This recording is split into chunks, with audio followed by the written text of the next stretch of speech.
After this, Jesus went to the other side of the Sea of Galilee, also called the Sea of Tiberias. A large crowd kept following him because they saw the signs that he was doing for the sick. Jesus went up the mountain and sat down there with his disciples. Now the Passover, the festival of the Jews, was near. When he looked up and saw a large crowd coming toward him, Jesus said to Philip, "Where are we to buy bread for these people to eat?" He said this to test him, for he himself knew what he was going to do. Philip answered him, 6 months' wages will not buy enough bread for each of them to get a little. One of his disciples, Andrew, Simon Peter's brother, said to him, "There is a boy here who has 5 barley loaves and 2 fish. But what are they among so many people?" Jesus said, "Make the people sit down." Now there was a great deal of grass in that place. So they sat down, about 5,000 in all.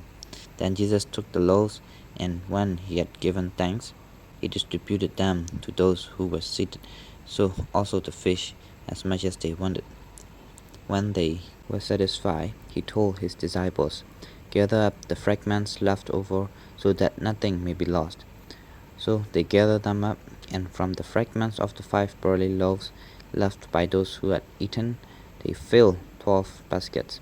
When the people saw the sign that he had done, they began to say, "This is indeed the prophet who is to come into the world." When Jesus realized that they were about to come and take him by force to make him king, he withdrew again to the mountain by himself. When evening came, his disciples went down to the sea, got into a boat, and started across the Sea of Capernaum. It was now dark, and Jesus had not yet come to them. The sea became rough because the strong wind was blowing. When they had rowed about 3 or 4 miles, they saw Jesus walking on the sea and coming near the boat, and they were terrified. But he said to them, "It is I, do not be afraid." Then they went to take him into the boat, and immediately the boat reached the land toward which they were going. The next day, the crowd that had stayed on the other side of the sea saw that there had been only one boat there. They also saw that Jesus had not got into the boat with his disciples, but that his disciples had gone away alone. Then some boats from Tiberias came near the place where they had eaten the bread after the Lord had given thanks. So when a crowd saw that neither Jesus nor his disciples were there, they themselves got into the boats and went to Capernaum looking for Jesus. When they found him on the other side of the sea, they said to him, "Rabbi, when did you come here?" Jesus answered, "Very truly, I tell you, you are looking for me, not because you saw signs, but because you ate your fill of the loaves. Do not walk for the food that perishes, but for the food that endures for eternal life, which the Son of Man will give you. For it is on him that God the Father has set his seal." Then they said to him, "What must we do to perform the works of God?" Jesus answered them, "This is the work of God, that you believe in him who he has sent." So they said to him, "What sign are you going to give us then, so that we may see it and believe you? What work are you performing? Our ancestor ate the manna in the wilderness, as it is written, He gave them bread from heaven to eat." Then Jesus said to them, "Very truly I tell you, it was not Moses who gave you the bread from heaven, but it is my Father who gives you the true bread from heaven. For the bread of God is that which comes down from heaven and gives life to the world." They said to him, "Sir, give us this bread always." Jesus said to them, "I am the bread of life. Whoever comes to me will never be hungry, and whoever believes in me will never be thirsty. But I said to you that you have seen me and yet do not believe. Everything that the Father gives me will come to me, and anyone who comes to me I will never drive away. For I have come down from heaven, not to do my own will, but the will of him who sent me. And this is the will of him who sent me, that I should lose nothing of all that he has given me, but raise it up on the last day.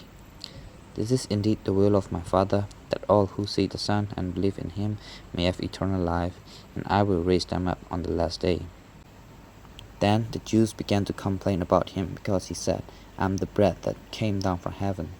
They were saying, "Is not this Jesus, the son of Joseph, whose father and mother we know? How can he now say, 'I have come down from heaven'?" Jesus answered them, "Do not complain among yourselves. No one can come to me unless drawn by the Father who sent me. and I will raise that person up on the last day. It is written in the prophets, and they shall be taught by God.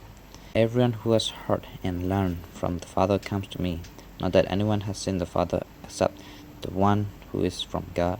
He has seen the Father. Very truly, I tell you, whoever believes has eternal life. I am the bread of life. Your ancestors ate manna in the wilderness, and they died. This is the bread that comes down from heaven, so that one may eat of it and not die. I am the living bread that came down from heaven. Whoever eats of this bread will live forever, and the bread that I will give for the life of the world is my flesh. The Jews then disputed among themselves, saying, How can this man give us his flesh to eat? So Jesus said to them, Very truly I tell you, unless you eat the flesh of the Son of Man and drink his blood, you have no life in you. Those who eat my flesh and drink my blood have eternal life, and I will raise them up on the last day. For my flesh is true food, and my blood is true drink. Those who eat my flesh and drink my blood abide in me, and I in them. Just as the living Father sent me, and I live because of the Father, so whoever eats me will live because of me. This is the bread that came down from heaven, not like that which your ancestors ate, and they died. But the one who eats his bread will live forever. He said these things while he was teaching in the synagogue at Capernaum.